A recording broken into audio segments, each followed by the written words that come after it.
What's up, guys? Welcome to the vlog. Okay, this week's vlog, I'm here at the NLC campus outside of Boise, Idaho, the Idaho campus. I've never been to NLC before, and NLC is the Northwest Lineman College. I've never been to NLC. I wanted to come check it out and see what it's all about. So I'm here, been here for a few days. We're gonna do a tour. We are going to do 3 podcast episodes, one with Mark Groves. Mark is also known for inventing things like the aux block and the transbanker and a few other things.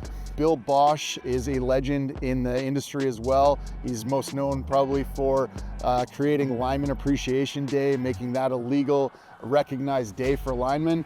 And then 2 other gentlemen I interviewed at the same time. They're instructors at the school and linemen, Noah Mallard and Matt Parker. Fantastic episode, so check those out as well as this vlog. But yeah, we're gonna have a tour, we're gonna watch a rodeo, watch these guys compete against each other. They've just finished 15 weeks of training here at NLC, and now they're competing in the rodeo, and then we'll watch the graduation later this evening. Come check it out, let's go. Our current class size is around 300 students, so that's how much it's grown, per campus, and then we do 3 terms per year. This is Molly Boomer. Molly's gonna show me around NLC. Let's go. So this is our maroon office. They have nice communal desk here where they can all get around and hash out their plans and discuss students. So this is kind of their safe space to come in and, well, hello, Mr. Hands. Here's the king of the castle over here. He's ready. You ready to be on the podcast, right? They pay you to do this? They pay me to do this, believe it or not. Sounds like a fun job. Hey, Rick Scott. nice to meet you, Rick, Ryan. Yeah, right. Yeah. Appreciate what you do for the industry. Thank you. Yeah, I appreciate that. That's cool.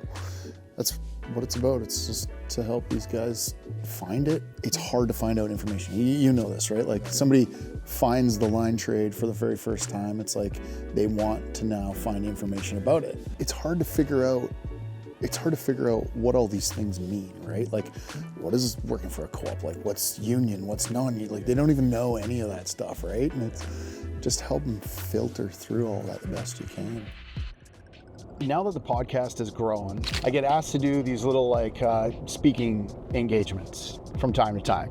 Though it's something I never would have done in the past, the podcast has really taught me some skills now to interact and public speak or be in front of an actual physical public audience. In this case, I got to speak to around 50-ish students at NLC, and I really, really enjoyed it. I enjoy this part. There's this those little moments at the beginning that are nerve-wracking and you're kind of fidgeting and waiting for the actual moment to start. But once the questions start flying or once you start answering and talking, you just see what kind of value you can add to these new to the industry people. And it's special. I really enjoy it, and I hope to do more of it. Could you speak to what we should focus on getting into the trade? I think you guys are getting an amazing start at a place like this, and I know you guys have probably seen it online. It's really polarizing online, whether line schools are good versus whether line schools are bad. But I always say your path into the trade is your path into the trade. I've said this to a couple of you guys this morning. It's if this is your foot in the door, it's important that you do it. And it's a cheap education. It really is. And what you're learning here, you've already it already more than half answers that question. You guys are getting your CDLs. You're learning you're learning so many extra parts of the trade. You're learning soft skills while you're here as well, in leadership skills. All of those things are way above and beyond what the regular guy on the street is. You're already way surpassing that person. So I would say take what you learn here and just expand upon it all. Cool, guys. All right, I gotta wrap it. Appreciate you guys. Good luck. Congratulations. Thanks, man. Thanks again, Mr. Lucas. That was Absolutely, great. dude. I gotta ask you. Yeah. Am I signing it? Yeah, sure. Watching your podcast has shone a lot of light on the opportunities here. If it wasn't for that, I don't think I'd be here. It was you, honestly, and a buddy that just journeyed out in December. It's sick, man. Because I was there's not enough insight on it. No. I really do appreciate it. I can't thank that you means enough. the world, dude. Seriously, that's why I do it. So. So they're 15 weeks. They're here Monday through Thursday, 7:45 to 4:30. It's half academics and half field. So they're 4 hours in the classroom and then 4 hours out in the field working hands-on learning. Cool. And then they have to get their CDL. Here in Idaho, we require them to have their CDL to get their certificate, and so that's really critical. That's awesome. And we're lucky that we can important. partner. Yes, and you actually partner with somebody to help make that happen. So we have that's great. when we walk outside, we have a Idaho CDL is here, and that's so they get that while they're here as part of them. That's awesome. It definitely gets them that leg up, and we want them to be first choice for employers, and so they have that CDL, and then a lot of them will take the optional crane course, and so they'll have that as well. And then we do offer a supplemental math course that they can take that prepares them for throughout their apprenticeship, as well as the JTC test. They can take that here and just be ready to go. We do a full orientation week, so they come in and they get they're very excited to get started. They get the full tool fitting. We have Red Wing come up with the boot truck, and they all get fitted for their boots and their tool kits, and get their orientation and first aid and CPR, get everything, all the paperwork out of the way, set the expectations. This is how the term's gonna go. This is how you're gonna be successful and how we're going to help you get there. And then week 2, start climbing. Is there a bit of a dropout rate as well, or? We have really been focusing on educating before they come through the doors. Sure. What is the trade? We encourage them to come for a tour, see, the tools and the poles and everything that they're going to be working with. Have you talked to linemen? What do you know about the trade? And just making sure that they understand what this is before they come in. Because if mom and dad sign them up and it's their dream, typically it's not going to work. It's not much fun. But if this is their dream and they know exactly what all this hard work is for, they're going to graduate. All right, we can go into the lab. So the students are working in the lab. When they come in, they're taking their fundamentals and academics, doing electrical grid and rigging, and then once they have spent a little time in the classroom, they'll start coming out here and working in the lab.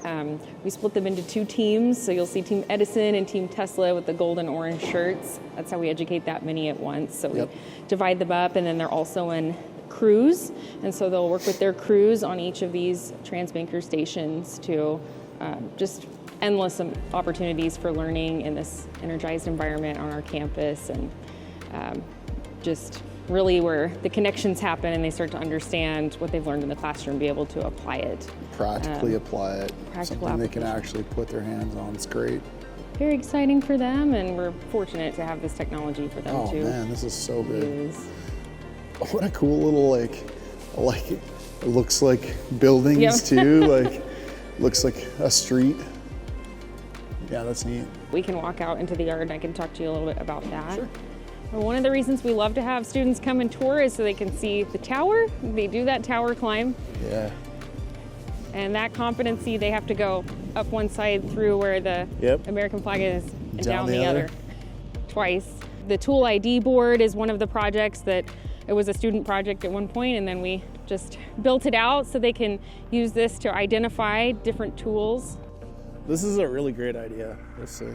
Speaking from experience as an instructor, one of the things I really loved, and it's it seems like a silly little thing, but one of the things I really loved about what they've done here is this tool identification board out in the yard. And it seems, like I said, it seems silly, but it's really great as a teaching tool for the students to be able to come out here and see this board of all the tools and material that we use every day on lines. Just, here they can identify it, they can read about its use and all that sort of. I know there's plans to extend this further and make it more useful, but I just really like this thing. It's cool. This is what really trips people up too, right? You ask different wires and it's what's the difference between an ACSR or aluminum wire versus a guy steel or a copper wire, or, a guy wire.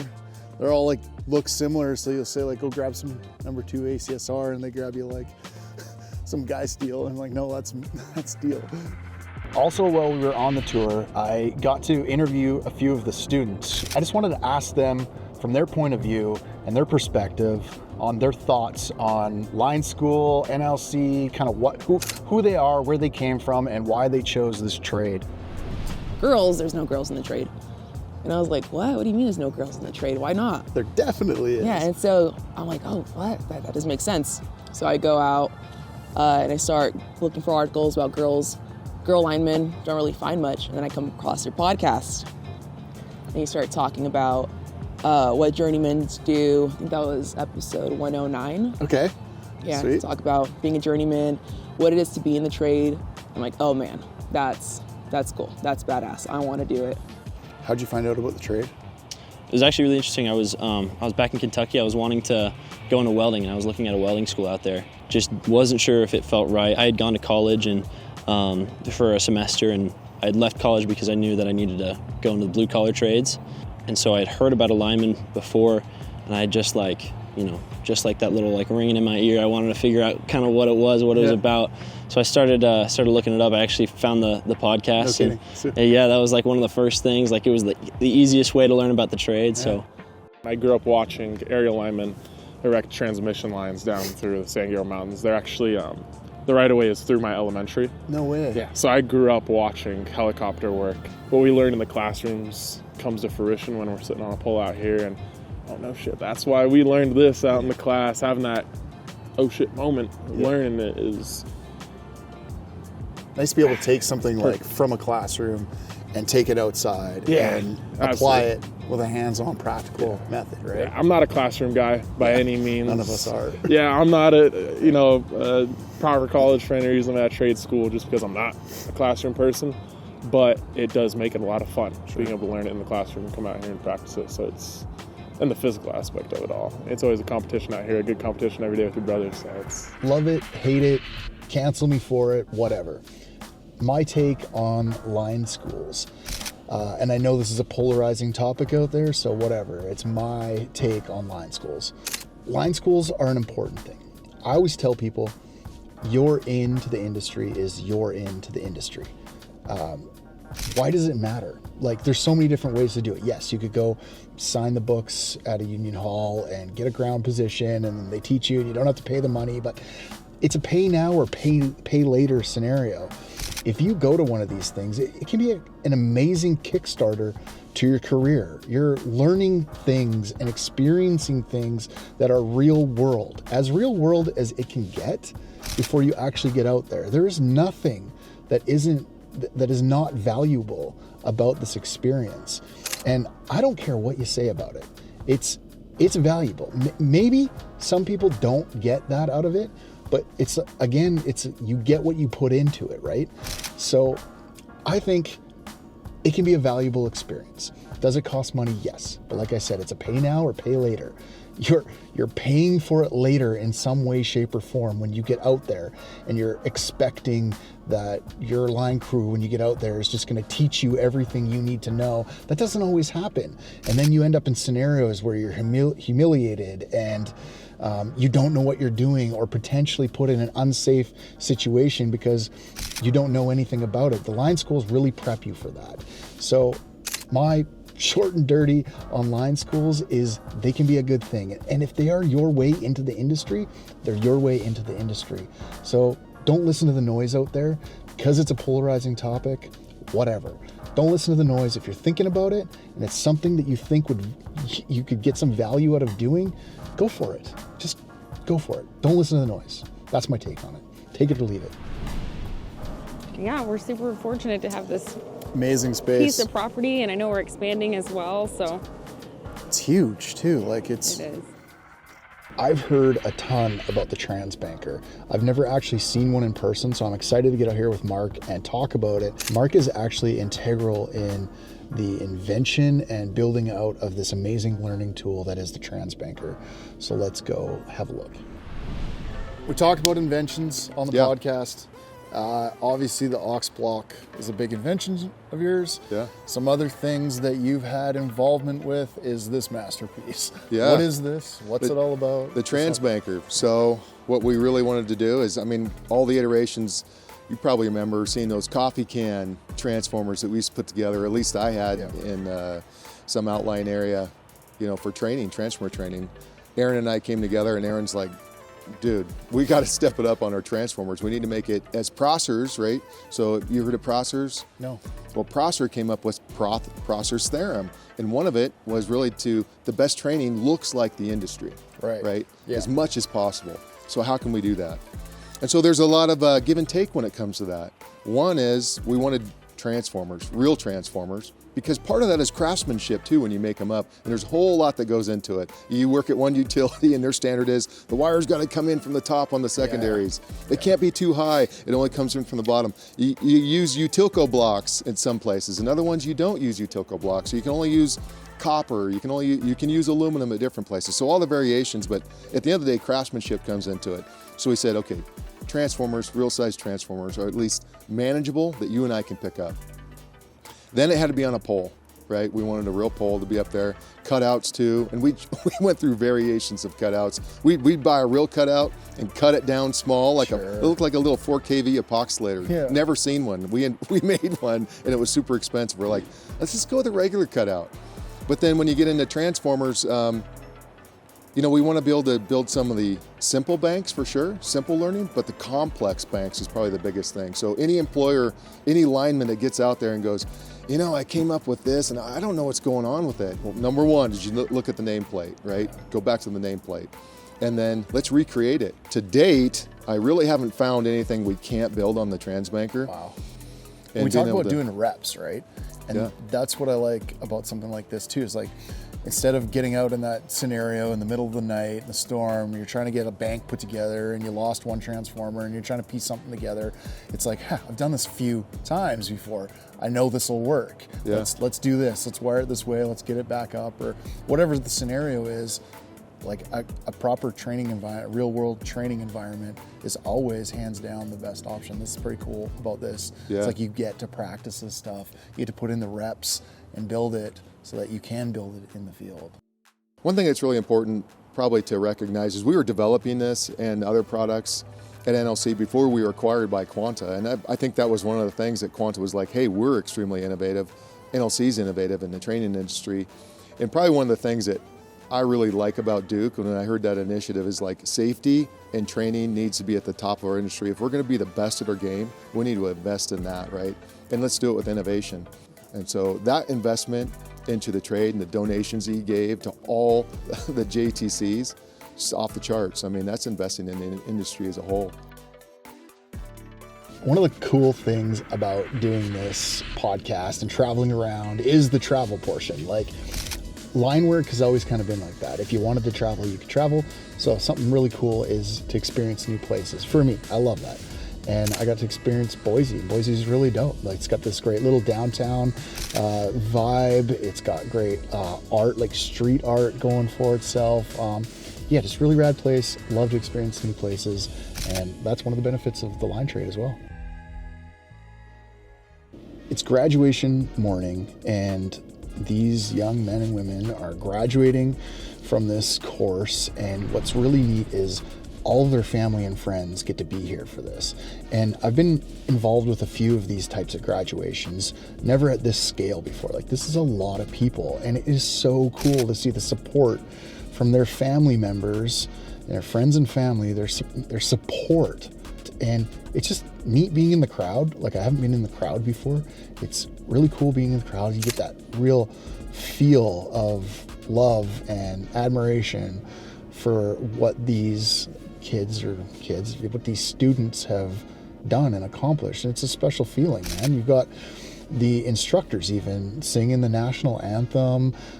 You've got them raising the flags on the poles. You've got their chants, their respect for the military, and it's just really neat. You even got like a member of the government out here talking to these students about opportunities that the government has for providing funds for programs like this. So it's such a cool feel, and it's really neat to be a part of it out here. We're out talking in the high schools about this launch program. A mother follows me out to the car and says, let me tell you about my kids. She had 3 kids. She said they're all in their 20s. All of them have gone on. 2 of them have went through a university. One of them's living in my basement. The other one's still looking for a job. And the other son went to the Northwest Lineman College. And she said, guess which one owns their own house now? A tradition on graduation day is a lineman rodeo. And it's just a friendly competition, but as linemen, we're typically very competitive. And one of the things we love to do is compete against each other, and we call it a rodeo, a lineman rodeo. It's not like horses and bulls and cowboys. It's linemen competing, doing different tasks and competing against each other doing these tasks. So there's high highs and low lows, just like in any competition.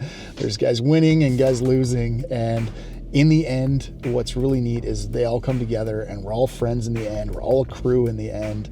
And you can see it right here from the beginnings, right through to like years in the trade. This is what it's all about. it must feel good, hey? Be like towards the end of it. Yeah, to finally Done. get done. Oh man. Last I day. mean, when school first started, they said you're gonna make some great friends. You know, you're gonna love the whole thing's gonna be a great experience. And I was like, no, I'm just here to focus on school. I don't care about making friends. Yeah. And now I'm leaving all my friends. All your I'm like, friends. no, Yeah. I miss you guys.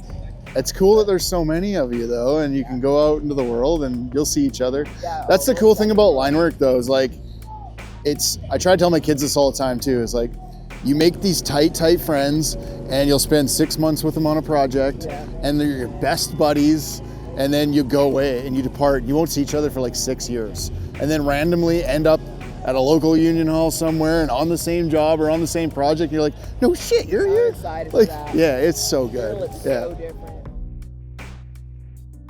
All right, we're wrapping up our trip to NLC in Idaho. Last thing we got to do is go in here and watch all the students graduate. So let's go check it out. Do not stop short of the goal line in anything you do. Never. Be resilient enough to understand that it's going to be hard on me, it's going to be hard on my family, it's going to be hard on everything around me, but I'm not going to fail. Because if you get to the finish line, boy, then you can go do it again. And look out. You'll find the right place for you, you'll find the opportunities like you've never imagined, and you'll have fun doing it. And I couldn't be more proud of all of you. I'll tell you all congratulations. Look forward to seeing some of you, I hope. I'll tell you if I don't, I wish you all the best luck. And if any of you do need a job, call me. I can help you out with that. Thank you. All right, guys, that's a wrap on the vlog. I hope you enjoyed this video. I hope you got a little bit of insight into Northwest Lineman College, kind of what it's all about, and got some value out of it. If I could ask you guys to like, subscribe, follow, all those good YouTuber things. We'll see you in the next one. Peace.